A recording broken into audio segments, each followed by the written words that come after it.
এখন ইসলাম এই সম্পর্কে কি বলে? অন্য ধর্মের দেবতাদের অপমান করা সম্পর্কে?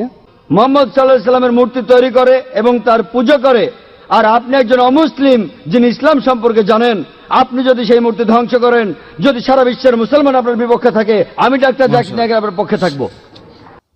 আসসালামু আলাইকুম রহমতুল্লাহ।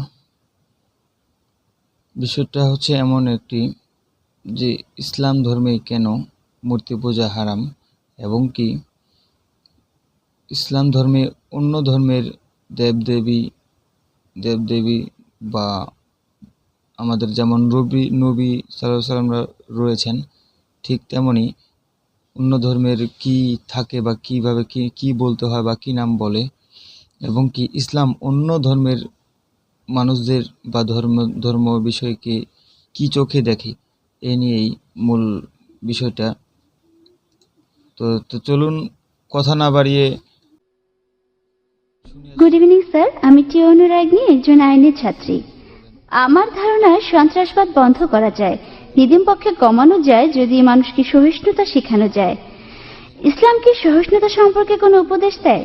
আর যদি দিয়ে থাকে, যাদের উপর ইসলাম ধর্মে এই দায়িত্বগুলো রয়েছে, মানে আমার মনে হয় ইসলাম ধর্মে, আমি আসলে শব্দগুলির সাথে পরিচিত না। হিন্দু ধর্মে যেমন গুরু আছেন, তেমনি ইসলাম ধর্মে যারা উপদেশ দেন অন্য মুসলমানদের, তো সেসব ক্ষেত্রে তারা কি সহনশীলতা সম্পর্কে কোনো শিক্ষা দেন? বোন, আপনি সুন্দর একটা প্রশ্ন করেছেন। ঠিকই বলেছেন যে সন্ত্রাস কমানো যায় সহনশীলতা চর্চার মাধ্যমে। ইসলাম সহনশীলতা শেখায় কিনা, ইসলামের ধর্মীয় নেতারা তারা সহনশীলতা শিক্ষা দেন কিনা? বোন, আমি আগেও বলেছি, বেশ দ্রুতই বলেছিলাম, আমি এটার উপরে খুব একটা গুরুত্ব দেইনি। অনেকগুলো শর্তের একটা, যে কোনো মানুষের জন্য জান্নাতে যেতে হলে, বেহেশতে যেতে হলে, স্বর্গে যেতে হলে, সেটা হলো সহনশীলতা। পবিত্র কোরআনে সূরা আল আসরের 1 থেকে 3 নম্বর আয়াতে বলা হয়েছে যে ওয়াল আসর ইন্নাল ইনসানা লাফি খুসর ইল্লাল্লাযিনা আমানু ওয়া আমিলুস সলিহাতি ওয়া তাওয়াসাউ বিল হাক্কি ওয়া তাওয়াসাউ বিস সবর। মহাকালের শপথ, মানুষ অবশ্যই ক্ষতিগ্রস্ত, কিন্তু উহারা নহে যাহারা ঈমান আনে ও সৎকর্ম করে এবং পরস্পরকে সত্যের উপদেশ দেয়, এটাকে বলে দাওয়া। আর সহনশীলতা ও ধৈর্যের উপদেশ দেয়। সহনশীলতা হলো জান্নাতে যাওয়ার অন্যতম একটি শর্ত। যদি আপনি সহনশীল না হন, সূরা আসর অনুযায়ী আপনি বেহেশতে যেতে পারবেন না। শুধু সহনশীল হলেই চলবে না, অন্য মানুষকেও সহনশীলতার পথে আনতে হবে। তবে সহনশীলতা শব্দটার অনেক রকম অর্থ করা যায়, আর বিশেষজ্ঞরাও বলবেন সহনশীলতারও একটা সীমা আছে। কোনো প্রকারটা ভিডিওটা স্ক্রল করবেন না। সহনশীলতা বলতে কি বোঝেন? ভালো, কেউ যদি আপনার সাথে অন্যায় কিছু করে, আপনি প্রতিশোধ নিলেন না, খুব ভালো। কতদিন করবেন? তাই সহনশীলতারও একটা সীমা আছে। আর ইসলাম ধর্মে জালিম সেই লোক যার কাজ হলো জুলুম করা। সহনশীলতা কি অর্থাৎ বুঝি? আপনি বলতে পারেন যে ক্ষতি করে সবার। জালিম রয়েছে 2 প্রকার। এক প্রকার সে ক্ষতি করে অন্য মানুষের, আরেক প্রকার সে ক্ষতি করে নিজের। 2 প্রকার জালিম রয়েছে। 2 জনকে বলা হয় জালিম। একজন জুলুম করে অন্যের উপর, আরেকজন করে জুলুম নিজের উপর। আমাদের প্রিয় নবী সাল্লাল্লাহু আলাইহি সাল্লাম বলেছেন, এর উল্লেখ আছে সহিহ মুসলিম হাদিসে, যদি তোমার চোখের সামনে অন্যায় কিছু ঘটে, যদি তুমি পারো সেটা বন্ধ করো তোমার হাত দিয়ে। যদি হাত দিয়ে বন্ধ করতে না পারো, বন্ধ করো তোমার মুখ দিয়ে, তোমার জিহ্বা দিয়ে। যদি জিহ্বা দিয়ে বন্ধ করতে না পারো, অন্ততপক্ষে মনে মনে নিন্দা করো যে কাজটা অন্যায়। আর তুমি যদি এটা করো, তুমি একেবারে নিচের স্তরের বিশ্বাসী, নিচের স্তরে। তাই আমাদের কি করতে হবে? সহনশীল হতে হবে, অন্যকে হতে বলতে হবে। যেমন আল্লাহ বলেছেন পবিত্র কোরআনে সূরা বাকারার 153 নম্বর আয়াতে, ইন্নাল্লাহা মা'আস সাবিরিন, নিশ্চয়ই আল্লাহ সবরকারীদের সাথে আছেন। যখন তুমি সবর করো, খেয়াল রাখবে যেন সীমা অতিক্রম না করে। এরও একটা সীমা আছে, সহনশীলতার একটা সীমা আছে।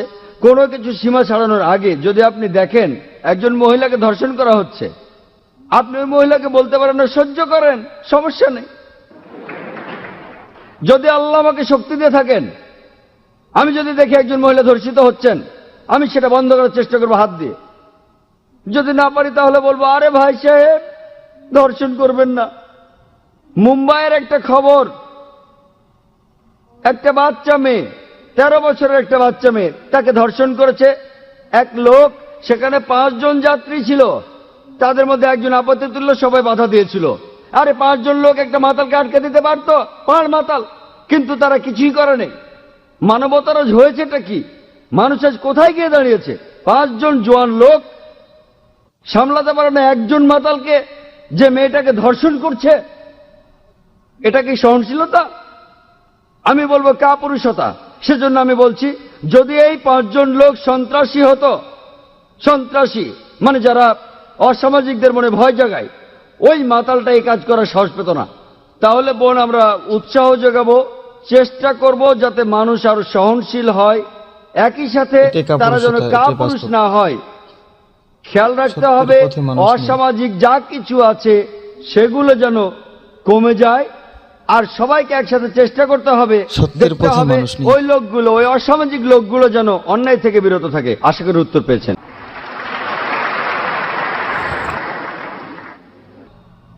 মিস্টার জাকির নায়েক, ইসলাম ধর্ম কি বলে অন্য ধর্ম বা ধর্মীয় দেবতাদের অপমান বা ছোট করার ব্যাপারে? আমি এই প্রশ্নটা যে কারণে করেছি, যে যখন একজন ইন্ডিয়ান চিত্রশিল্পী, যিনি একজন মুসলিম, মাশাআল্লাহ, মুসলমান, তিনি মাশাআল্লাহ, ধন্যবাদ। এঁকেছেন হিন্দু দেবী ভিডিওটা কোনো সরস্বতীকে প্রকার নগ্ন আপনি করবেন না, অবস্থায়, তাহলে সম্পূর্ণ যেখানে বুঝতে সবাই পারবেন প্রশংসা আসলেই করেছিল যে এটা মত কি প্রকাশের হচ্ছে। স্বাধীনতা। আর প্রত্যেক ইন্ডিয়ান এবং সমর্থকই, যখন সালমান রুশদি একটা বই লিখেছিল ইসলাম সম্পর্কে, যখন বইটা রাজীব গান্ধী নিষিদ্ধ করলেন, প্রায় প্রত্যেক ইন্ডিয়ানই সেটা সমর্থন করেছিল। কিন্তু যখন হুসেন আঁকলেন একজন হিন্দু দেবীকে নগ্নভাবে, ইন্ডিয়ার রাজনৈতিক দলগুলো, বিশেষ করে কমিউনিস্ট দলগুলো, তারা বলেছিল যে এটা মত প্রকাশের স্বাধীনতা, তিনি যা খুশি আঁকতে পারেন। এখন ইসলাম এই সম্পর্কে কি বলে? অন্য ধর্মের দেবতাদের অপমান করা সম্পর্কে? ভাই, আপনি যে মুসলমান শিল্পীর কথা বলেছেন, তিনি এফ.এম. হোসেন, নাম বলেননি, হয়তো জানেন না বা জেনেও বলতে চাননি। এফ.এম. হোসেন বোম্বেতে থাকেন, আমিও শহর থেকে এসেছি। তিনি কিছু ছবি এঁকেছেন সরস্বতী দেবীর নগ্নভাবে, আর অনেক সাংবাদিকই তাকে সমর্থন করেছেন যে এটা মত প্রকাশের স্বাধীনতা। আপনি আমার মতামত জানতে চান? প্রথম কথা, কোনো মহিলা দেবী হোক বা না হোক, তার নগ্ন ছবি আঁকা ইসলামের সম্পূর্ণ হারাম, হোক সে মুসলিম বা অমুসলিম।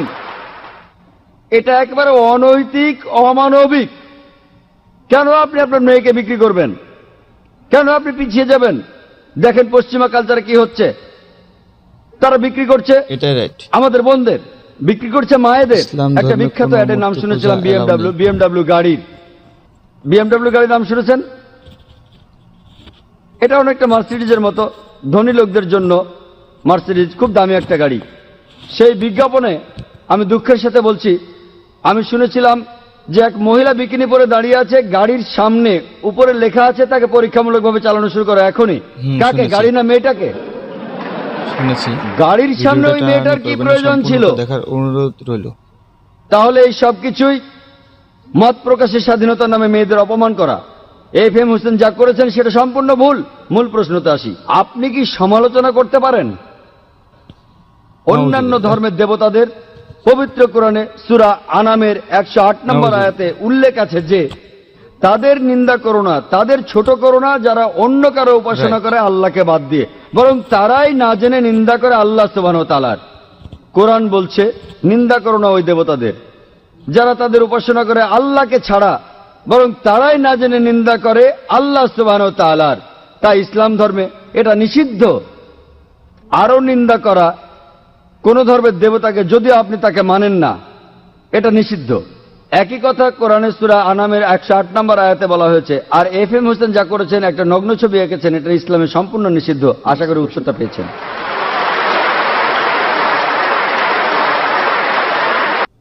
স্যার, তালিবান সরকার একটা ফতোয়া জারি করেছিল বামিয়ানে বুদ্ধ মূর্তি ধ্বংস করার জন্য। বলা হয়েছিল সেটা ইসলামের বিরুদ্ধে। আমি জানতে চাই এটা আসলে ইসলামের বিরুদ্ধে কি না। মাশাআল্লাহ, এটা আসলে এই কি বিষয়টা আসলে সেই পথ বিষয়টা আপনি যেটা বুঝতে পারতেছেন যে শয়তানের আসলে দেখানো পথ, ডক্টর জাকির নায়েক যে স্যার কেমন ব্যাপারে উত্তর দিল? মুসলমানদের সতর্ক থাকতে হবে?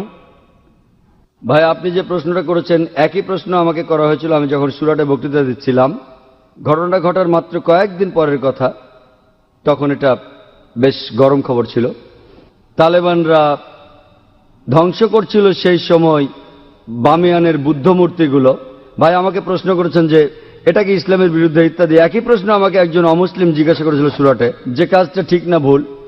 আর তখন কিছু পরস্পর বিরোধী খবর শোনা গিয়েছিল আসলে তারা মূর্তিগুলো ধ্বংস করেছে কিনা। আর তাই তখন আমি বলেছিলাম যে আমি জানি না ওগুলো ধ্বংস করা হয়েছে কিনা, কিন্তু আজকে আমরা জানি যে এটা সত্য ঘটনা, ধ্বংস করা হয়েছে। কাজটা ঠিক না ভুল, আমি যা বলতে পারি যে আমি বিভিন্ন ধর্মের একজন ছাত্র হিসেবে বলছি, ঠিক না ভুল সেটা পরে বলছি। আমি যেটা বলতে পারি যে অবশ্যই তালেবানরা যদি তারা বুদ্ধমূর্তিগুলো ধ্বংস করে থাকে, তারা যেটা করেছে তারা আসলে বৌদ্ধদের উপকারী করেছে। আমি বিভিন্ন ধর্মের একজন ছাত্র, আমি বৌদ্ধ ধর্মগ্রন্থ পড়েছি, আমি পড়েছি ধাম্মাপাঠ, আমি ধর্মগ্রন্থগুলো পড়েছি।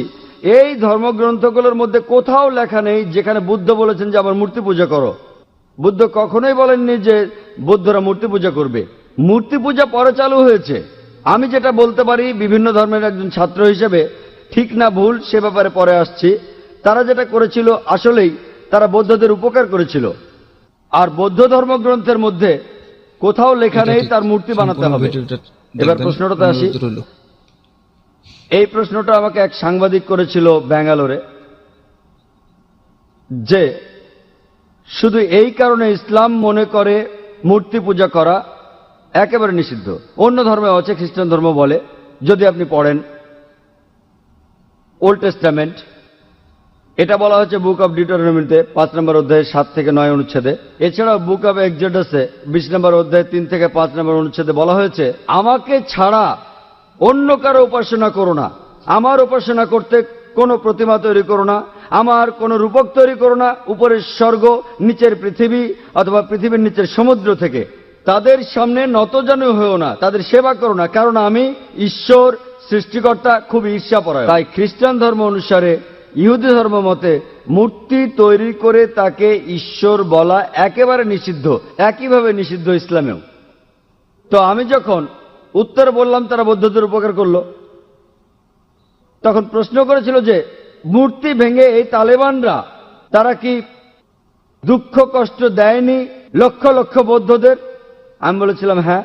তাহলে ইসলাম কি অনুমতি দেয় লক্ষ লক্ষ বৌদ্ধদের দুঃখ কষ্ট দেওয়ার? আমি সেই সাংবাদিকের প্রশ্ন করেছিলাম কি করা যাবে যদি ইন্ডিয়ান সরকার ধরে ফেলে বেশ কিছু ড্রাগস, কোকেন, ব্রাউন সুগার, যার দাম 10 কোটি টাকা, প্রায় $1.5 মিলিয়ন দামের ড্রাগস ধরল। তারা কি করবে ইন্ডিয়ান সরকার? সেই সাংবাদিক বললেন যে ইন্ডিয়ান সরকার সেটা পুড়িয়ে ফেলবে। আমি বললাম ভালো। তারপর বললাম আপনি কি জানেন এই পৃথিবীতে লক্ষ লক্ষ মানুষের কাছে ড্রাগস ঈশ্বর? তাহলে আপনি কি ইন্ডিয়ান সরকারের সাথে একমত হবেন না, তাদের বিপক্ষে যাবেন যে তারা ধ্বংস করেছে লক্ষ লক্ষ মাদক সেবীদের ঈশ্বরকে? কারণ ইন্ডিয়ান সরকার মনে করে যে ড্রাগস ক্ষতি করে শরীরের জন্য, তারা যা করছে ঠিক করছে, যদিও সেটা কষ্ট দিচ্ছে লক্ষ লক্ষ ড্রাগ অ্যাডিক্টেডদের, কিন্তু এটা ঠিক না জেনেই তারা পুড়িয়ে ফেলছে। আপনি সেখানে গিয়ে ইন্ডিয়ান সরকারকে বলতে পারেন না যে কেন ড্রাগস পড়াচ্ছেন, অ্যাডিক্টেডদের খারাপ লাগবে। তাই একইভাবে আফগানিস্তান, সেখানকার সরকার, এটা তাদের সম্পত্তি, ওই মূর্তিগুলো তাদের সম্পত্তি। যদি তারা এই কাজ করতো অন্য কোনো দেশে তাহলে আপত্তি জানাতে পারতেন। তারা তাদের দেশে এটা করেছে, এটা তাদের সম্পত্তি, তাদের পছন্দ হলে তারা রাখবে, ইচ্ছে হলে ধ্বংস করে ফেলবে। আমরা আপত্তি জানানোর কে? আমরা কে? আর এছাড়াও যদি আপনি দেখেন যে লোকজন নিজেদের মধ্যে বলাবলি করছে যে ইন্ডিয়ান সরকার খুবই সহনশীল। আপনি কি জানেন যে বোম্বেতে যখন আপনি ডোমেস্টিক এয়ারপোর্টে আসবেন, সান্টা ক্রুজ এয়ারপোর্টে, যেখানে একটা বড় মূর্তি ছিল মহাবীরের হোটেল জালের ঠিক সামনেই মূর্তিটা ছিল নগ্ন। তারপর লোকজন আপত্তি জানালো, তখন মূর্তিটার সামনে একটা দেয়াল তুলে দেয়া হলো। তারপর কয়েক মাস পরে তারা সরিয়ে ফেলল মূর্তিটা। এই একই লোকগুলি যারা আপত্তি জানালো মূর্তির ব্যাপারে, সেই লোকগুলো নিন্দা জানাচ্ছে আফগানিস্তানকে। কেন? একই লোকগুলো আপত্তি জানালো রাস্তার উপর একটা মূর্তির ব্যাপারে। দেখলেন? আপনি কি জানেন ইন্ডিয়াতে জৈন ধর্মের অনুসারীর সংখ্যা আফগানিস্তানের বৌদ্ধদের চেয়ে বেশি? তাই যখন বোম্বের সরকার সেই মূর্তিটাকে সরিয়ে ফেললো, যাকে মনে করা হয় ঈশ্বর, যাকে মনে করেন তীর্থঙ্কর জৈনরা। আর জৈন ধর্মের অনুসারীর সংখ্যা ইন্ডিয়াতে যারা আছে সম্পূর্ণ ভিডিওটা দেখার আফগানিস্তানের অনুমতি বৌদ্ধদের দেব। চেয়ে বেশি। সেই সময় কি আপত্তি তোলেনি? আর যখন আফগানিস্তান সরকার এটা করছে তখন আপনি আপত্তি জানাচ্ছেন কেন? এই দুই মুখ নীতি। কারণটা হচ্ছে ওয়ার্ল্ড ব্যাংক।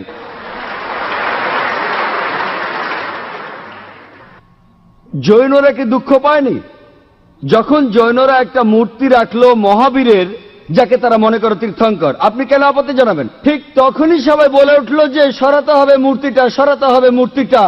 আর সেই লোকগুলোই আপত্তি আর নিন্দা জানাচ্ছে, কেন তোমরা ধ্বংস করলে বামিয়ানদের বুদ্ধ মূর্তিগুলো? দুমুখ নীতি। আর তাই আমাদের মানুষ হিসাবে নেওয়া উচিত একমুখ নীতি। এক একবার এক এক রূপ ধারণ করা, এই নিয়ম ভালো না। আমি যেটা মনে করি এটা তাদের সম্পত্তি। ধরেন একজন অমুসলিম একটা বাড়ি কিনলো, সেই ঘরের মধ্যে খোদাই করা আছে কাবা শরীফ। ধরেন কাবা শরীফ, যদি সেই অমুসলিম কাবা শরীফ পছন্দ না করে আর সেটা ঢেকে ফেলে, কে আপত্তি জানাবে? যদি কেউ, আর বিশ্বাস করেন, যদি কোনো মুসলমান যদি সে তৈরি করে কোন মূর্তি মোহাম্মদ সাল্লাল্লাহু আলাইহি সাল্লামের, আপনি যদি সেই মূর্তি ধ্বংস করেন, সারা বিশ্বের মুসলমান যদি আপনার বিপক্ষে থাকে, আমি ডাক্তার জাকির নায়েক আপনার পক্ষে থাকব। কারণ মোহাম্মদ সাল্লাল্লাহু আলাইহি সাল্লামের মূর্তি তৈরি করা সম্পূর্ণ নিষেধ। যদি কোনো মুসলমান পাগল মোহাম্মদ সাল্লাল্লাহু আলাইহি সাল্লামের মূর্তি তৈরি করে এবং তার পুজো করে, আর আপনি একজন অমুসলিম যিনি ইসলাম সম্পর্কে জানেন, আপনি যদি সেই মূর্তি ধ্বংস মাশাআল্লাহ, করেন, ধন্যবাদ, অসংখ্য যদি সারা বিশ্বের মুসলমান আপনার বিপক্ষে থাকে, আমি ডাক্তার জাকির নায়েক আপনার পক্ষে থাকবো। 100%। আসসালামু আলাইকুম রহমতুল্লাহি বারাকাতুহু। তো ইসলামিক শিক্ষামূলক ভিডিও পেতে চ্যানেলটি আমার সাবস্ক্রাইব করে রাখুন, নোটিফিকেশন অন করে দিয়ে রাখুন, যেন নেক্সট টাইমে ভিডিও আপলোড দিতে গেলে যেন অতি প্রথম আপনার কাছে পৌঁছায়। তো মূলত কথা হচ্ছে আমার টার্গেট হচ্ছে বা আমার লক্ষ্য হচ্ছে ইসলাম প্রচার করা। তো এই দিন প্রচার করার ক্ষেত্রে আপনার সাপোর্ট অবশ্যই আমার একান্তভাবে কামনা করছি। তো আশা করি অবশ্যই আগামী দিনে আবারও দেখা হবে নতুন এক ভিডিওতে। তো আশা করি ভালো থাকবেন, সুস্থ থাকবেন। ইনশাআল্লাহ দেখা হবে আবার এক কোনো ভিডিওতে। আসসালামু আলাইকুম ওয়া রাহমাতুল্লাহি ওয়া বারাকাতুহু।